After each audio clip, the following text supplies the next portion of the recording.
We are here and we are strong.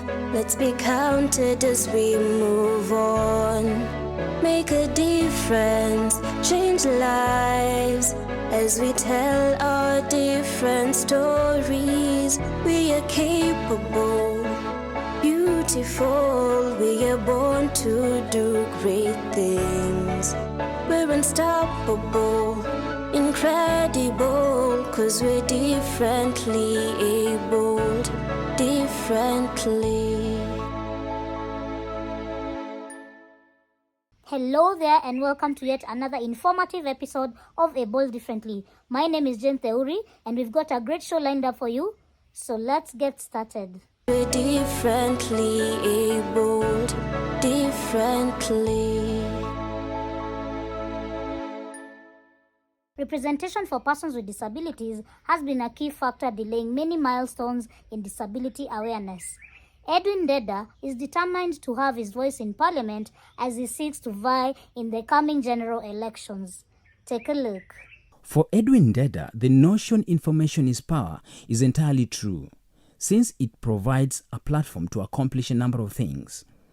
As a young man and a person with disability, Edwin says he currently feels more empowered, and in return, he uses the skills he has acquired along the way to practice advocacy and inclusion for his community.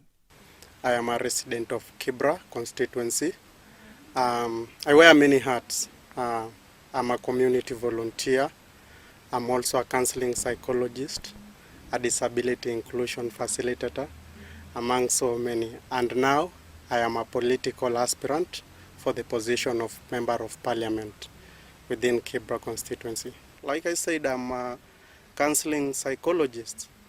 In the community here at Kibera, I've volunteered with so many organizations offering my services for free.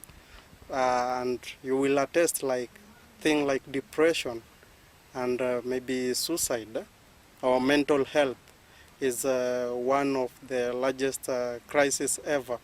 So I frequently like volunteering my services to anyone I come across in a form that it's so understandable to them. I come in a community where people are really diverse in terms of how they speak, how they do things. So the type of counseling that I'll do in a professional setup and the one that I will do here will quite differ, but the thing is that there is a problem solved at the end of the day. Another thing that I always do is that I use my skills also to advocate for rights of persons with disabilities within the community. In Kibera, we have a lot of people with disability, children, women, adults, and older people. You will not find them on the roads, but when we visit social amenities like our government offices or public places, you will come across one or two. I try to use my time to reach out to them through my programs or the programs with the developmental partners that I've interacted with over time, trying to reach to them, talking to them, trying to share with them these opportunities that are available. Hailing from Kibera, the largest informal settlement in Nairobi and the largest urban slum in Africa, where most of its residents live in extreme poverty, Edwin is determined to foster change as he seeks to vie for parliamentary seat in his residence. More so that Kenyan government has provided an opportunity for persons with disabilities representation in politics. I started by wanting to run this seat as an independent candidate because you will understand then again the power of political parties.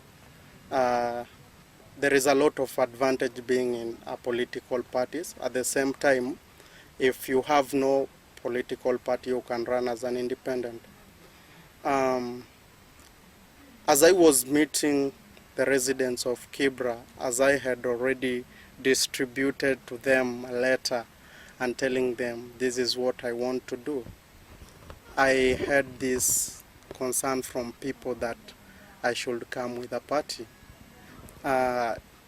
it has been a rough decision to make, but eventually I looked at a party that really supports my ideologies. As you can see now, I am under United Party of Independent Alliance, UPIA Party. Coming here at Kibera, I know that as a matter of fact, people with disability are still hidden. And if they are out here, they have been used and overly abused by people who are not with disabilities.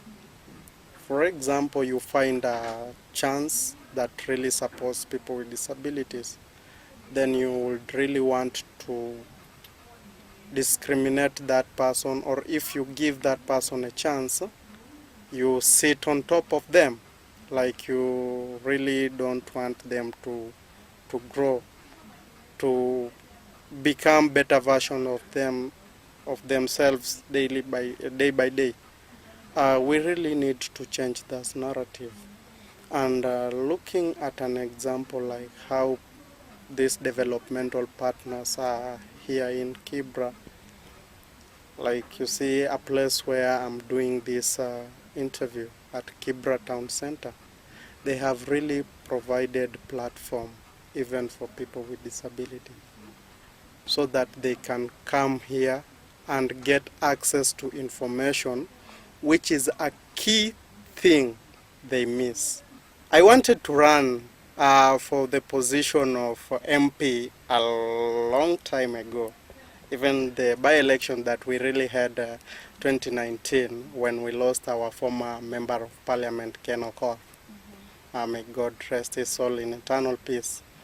But that time I was still in school, I was still incapacitated in many ways. But now, looking back at what I've done in the community, at what motivates me as a person, I think it is now time. Because I heard there is a quote in the Bible that said there is times for everything, time to lead and time to be led, time to serve and time to be served. So it is my time to serve. It is my time to lead. I'm a youth leader, as I said. I am a founder of a youth group in Lindy called Anderson Youth Group, formed in 2019, and we've really done a lot of things. We have a lot of projects going on. That's what has motivated me. And then, you see, like the government has now provided a platform for even young people with disabilities, women with disabilities, and persons with disabilities in general, to be equal to the task, to come to the representation side. And you will be represented if you only get out and look for these opportunities. You see, the things that really affect the people of Kibera, some of them could be little as missing food, missing health care, missing clean sanitation, water, electricity. And these basic needs could be an opportunity that can make a person feel like they are really enjoying their livelihood. Now, what happens in the instance when those things are not available? It weakens a person. The person feels very hopeless and very helpless. They always feel like they have been excluded, like they are not part of the community. The youths of Kibera, a big number or a huge number, is out of job. They are not been in jobs. How can I come up and create models that will ensure they can get deployment or employment, and they can really have something to do? Our women, how can they involve themselves in activities, economic empowerment activities? With the likes of Tracy Wanjiku, a student at Jomo Kenyatta University of Agriculture and Technology, JKUAT, pursuing a bachelor's degree in applied bioengineering, and a person with disability who declared interest to battle it out with Deputy President Rita for the UDA ticket, it is impressive that persons with disabilities are willing to beat most, if not all, the odds in the political space. up to go for this position. Do you know what that means? You see, even in the society, people with disabilities for a long time, they have been considered incapable, people who do not have abilities. But here is a case of young people with disabilities trying to overcome that what has the society has already depicted as that we are incapable, and we are stepping front. And you will realize it's so shocking that even those that do not have these disabilities are quite not confident in themselves, and they would really not want to go into this very tough line, the political line. So I think it brings out a spirit that people with disability, having a lot of talents and holding pools of talent, they have tried to discover their abilities, trying to utilize them more and more by being said that we don't want to be left behind. We also want to get representation. We want to see ourselves at the topmost. You see, like the topmost jobs. Not just jobs, but good jobs with good salaries, so that we can equally enjoy our lives. And forget about enjoying our lives. Like, we are really giving hope to those people who are really hopeless. It goes without saying that disability changes one's life in huge ways, but it doesn't help to live in denial. Edwin's disability was acquired as a result of chronic osteomyelitis, a condition in which inflammation of the bones occurs, caused by an infecting organism. I'm a young youth, born and raised in Kenya. I'm a young person with a disability, but my disability is acquired in 2003 when I developed a condition called chronic osteomyelitis, and it was one of the very traumatizing moments for me at life. You see, I was really young. I could not interpret or absorb what was going around.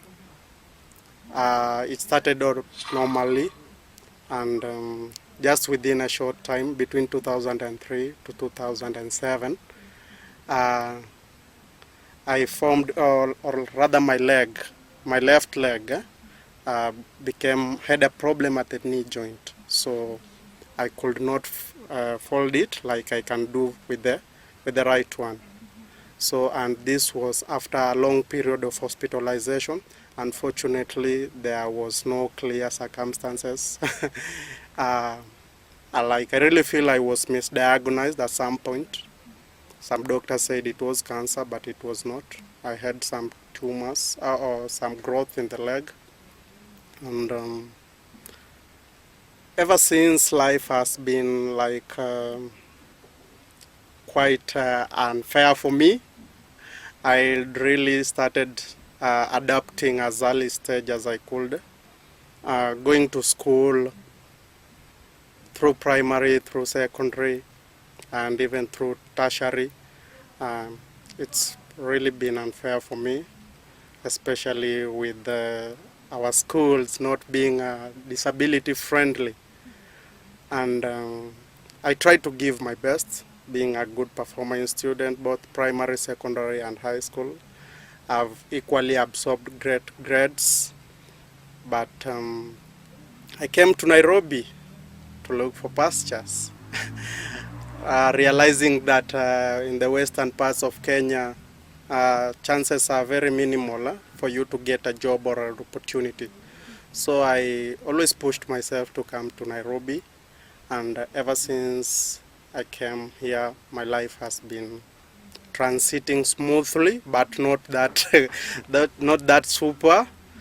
So I've engaged myself in multiple activities, including like being an entrepreneur. Okay, chronic osteomyelitis could be a condition that affects part of the bones and part of the flesh, It is inside, it grows from inside, and it's, as the name suggests, it's a chronic one.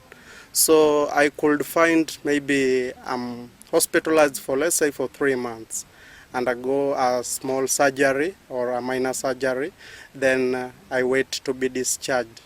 By the time I want to get clear with the paperwork so that I could get home, immediately it erupts again and again, and it was so frequent until 2010. That's when I tried some kienyeji or herbalist, and unfortunately or fortunately it worked. For the longest time, persons with disabilities, youth and women have been considered as special interest groups. But it is time we all viewed disability from a different perspective. They have been considered for a long time to be special interest groups. The reason is, when we have these opportunities, they are never part of the initial program during the establishment or the rolling out of these programs. They only comes at some later stage when these other individuals feel like we have left out a number of groups. I'd wish to particularly urge the community out there to show support, to try changing this narrative that people with disabilities cannot do. We don't want to continually and overly use existing models like the charity model. They are always objects of help. Medical models. Edwin, your disability needs to be fixed. When you go to a church, the first thing the other fellowship worshippers will see, like, you are going to seek miracle. We want to look it from a human rights perspective, like disability is a part of human diversity, and just like any other person has equal rights to enjoyment of these human rights. Let's take a short break, but we'll be right back with more. Don't go too far. We're differently abled, differently.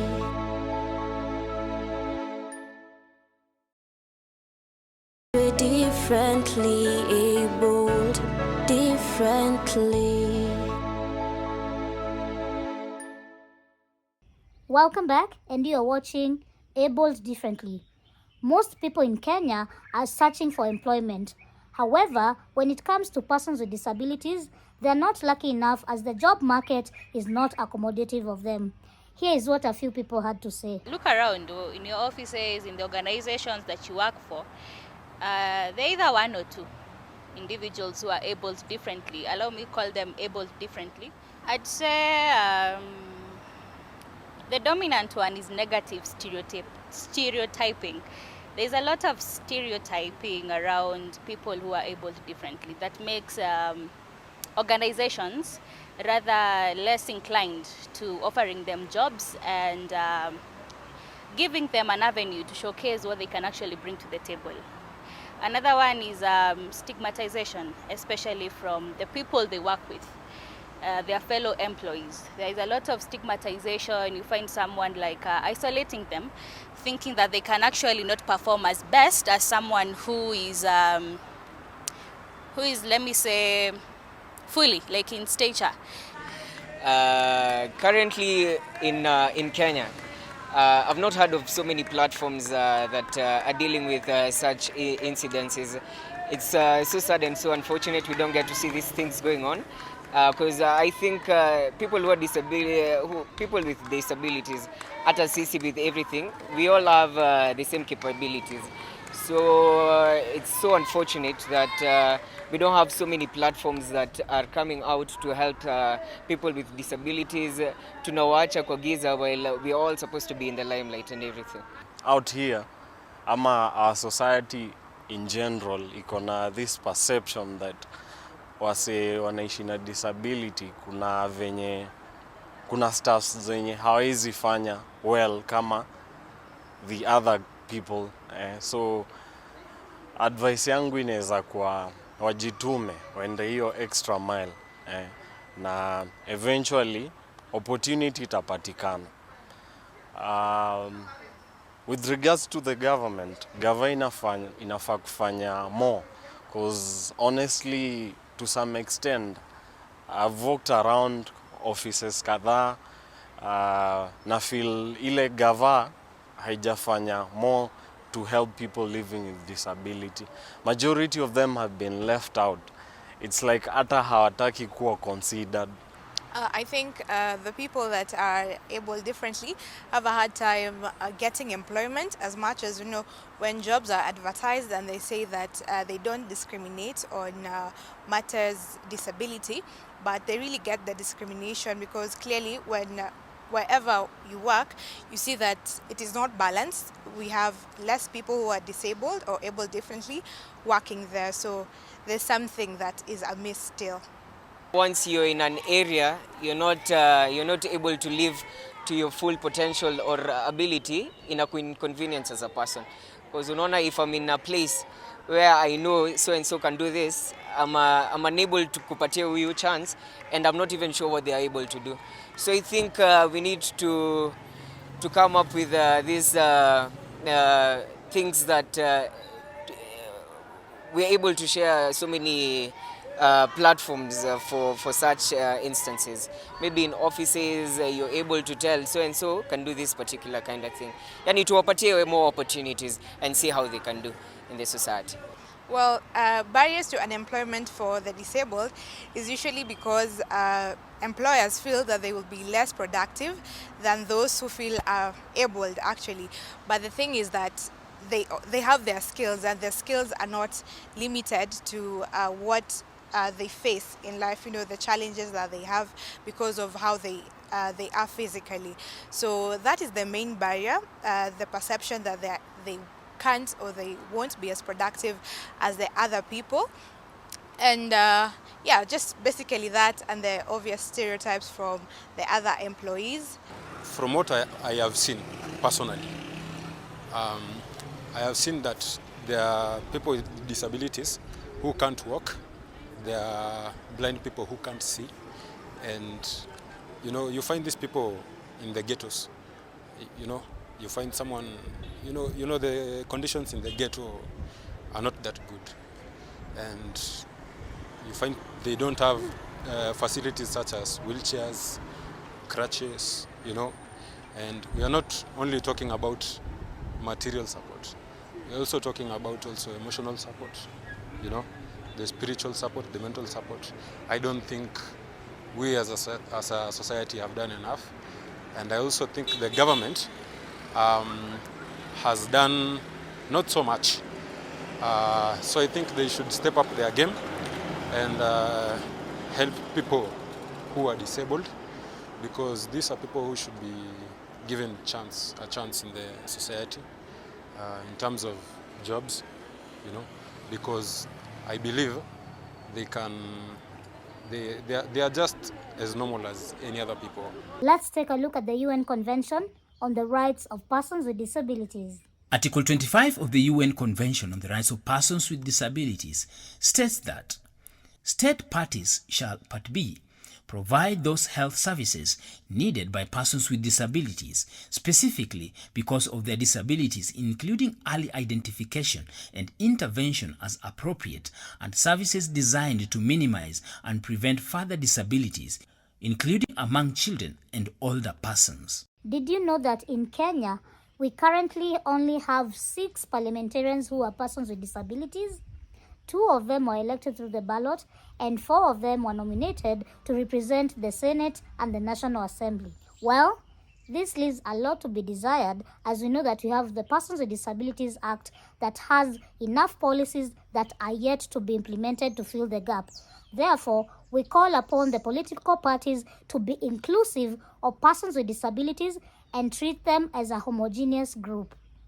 Disability is not homogeneous. Like we cannot really match one disability with the other one, because we have the physical impairment, mostly known as the blind. We have hard of hearing or the deaf. We have albinism, the physical disabilities, and so much like developmental and intellectual.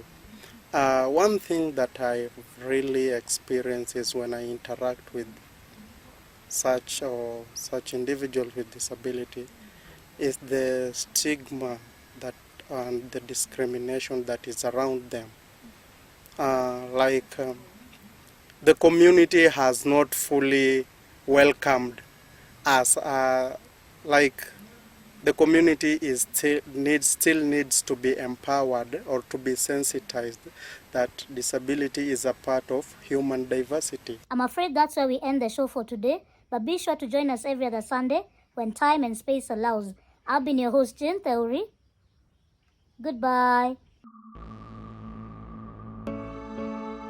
We are here and we are strong.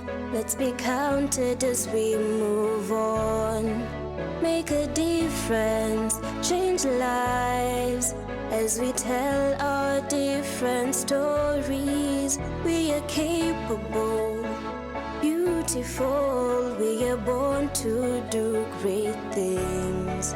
We're unstoppable, incredible, 'cause we're differently abled, differently.